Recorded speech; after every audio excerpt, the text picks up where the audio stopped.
যদি শিক্ষা বোর্ডে সার্টিফিকেট জমা দেওয়ার কোনো ব্যবস্থা থাকে আমার সার্টিফিকেটগুলো আমি কুমিল্লা শিক্ষা বোর্ডে গিয়ে আমি জমা দিয়ে ফেলবো। হাই এভরিওয়ান, 2025 সালের এইচএসসি রেজাল্ট প্রকাশ হয়েছে। আজকে ফেসবুকে দেখলাম অনেক ধরনের স্ট্যাটাস। শিক্ষা প্রতিষ্ঠানকে কেন্দ্র করে ছাত্রছাত্রীদের টিকটক ফেসবুক চালানো ভিডিও ভাইরালকে কেন্দ্র করে আন্দোলন অথবা রাজনীতিকে কেন্দ্র করে অনেক ধরনের স্ট্যাটাস দেখলাম। কিন্তু কথা হচ্ছে কি, আপনি নিজেকে প্রশ্ন করেন তো যে আমাদের যে শিক্ষা ব্যবস্থা, যে আমরা যে পরীক্ষা দিতাম আগে, যে দেখে দেখে পরীক্ষা, হয়তো বা অনেকে নকল করে পরীক্ষা দিছে, অনেকে অনেক সুযোগ সুবিধা নিয়েও পরীক্ষা দিছে। আসলে যদি আমি বা আপনি বা আমরা সিঙ্গেল বসে পরীক্ষা দিয়ে সেই প্রশ্ন দেখে দেখে আমরা কি সেই প্রশ্নগুলোর উত্তর দিতে পারবো? আর উত্তরটা দিলেই তো আমরা সেই সার্টিফিকেট যোগ্যতা অর্জন করতে পারবো। আসলে কি আমি নিজেকে প্রশ্ন করি মাঝে মধ্যে যে আসলে আমরা যে পরীক্ষাগুলো দিছি, হয়তো বা দেখা গেছে আমাকে যদি আমি সিঙ্গেল আমাকে যদি প্রশ্নগুলো দিত, হয়তো বা আমিও পাস করতাম না। আমার মাঝে মধ্যে মনে চায় যে আমার যে সার্টিফিকেটগুলো আছে এগুলো আমি সে শিক্ষা বোর্ডে যেয়ে জমা দিয়ে ফেলি, বুঝছেন? এরকম যদি অবস্থা থাকতো আমি দিয়ে ফেলবো। যদি শিক্ষা বোর্ডে সার্টিফিকেট জমা দেওয়ার কোনো ব্যবস্থা থাকে আমার সার্টিফিকেটগুলো আমি কুমিল্লা শিক্ষা বোর্ডে গিয়ে আমি জমা দিয়ে ফেলবো। কারণ হচ্ছে কি, আমাদের ব্যবস্থাটাই ছিল এরকম।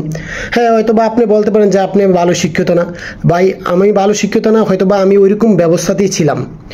এখন কথা হচ্ছে এই ব্যবস্থা থেকে আমাদেরকে কিভাবে এই ব্যবস্থা থেকে সিস্টেম থেকে বের হয়ে আসা দরকার, এই জিনিসটা দরকার।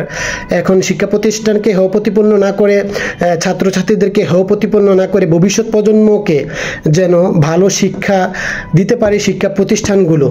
প্লাস বর্তমানে যে প্ল্যাটফর্ম তৈরি হয়েছে, ফেসবুক থেকে শুরু করে টিকটক, হোয়াটসঅ্যাপ, এই ভিডিওটা ফেসবুকে দিমু, যাই হোক, কিন্তু গ্রাম পর্যায়েও এখন ওয়াইফাই, ইন্টারনেট, মোবাইল সব দিক দিয়ে অ্যাভেলেবেল।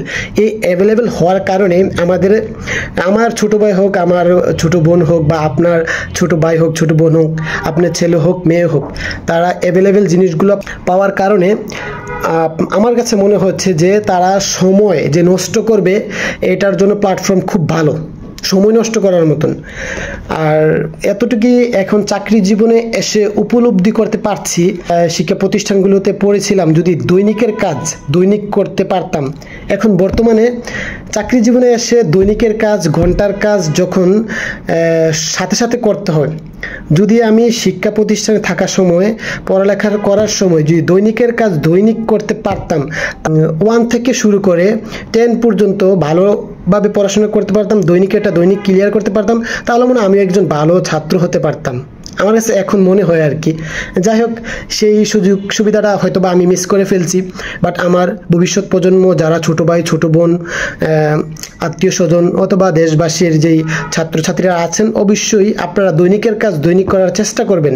আর নয়তো ভবিষ্যতে আপনি আমার মতন আফসোস করবেন যে আমি এখন চাকরি জীবনে এসে দৈনিকের কাজ দৈনিক করছি, বাট আমি যদি পড়াশোনার সময় দৈনিকের কাজ দৈনিক করতে পারতাম, তাহলে মনে হয় আমিও ভালো একটা ছাত্র হইতে পারতাম।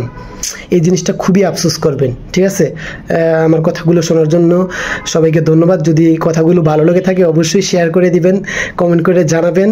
আপনাদের কমেন্টগুলো যদি আমি দেখতে পাই, যদি ভালো ভালো উৎসাহিত হই কমেন্টগুলো পেয়ে, তাহলে ভালো ভালো ভিডিও তৈরি করতে আমার নিজের কাছেই ভালো লাগে। সবাই ভালো থাকুন, সুস্থ থাকুন। আল্লাহ হাফেজ।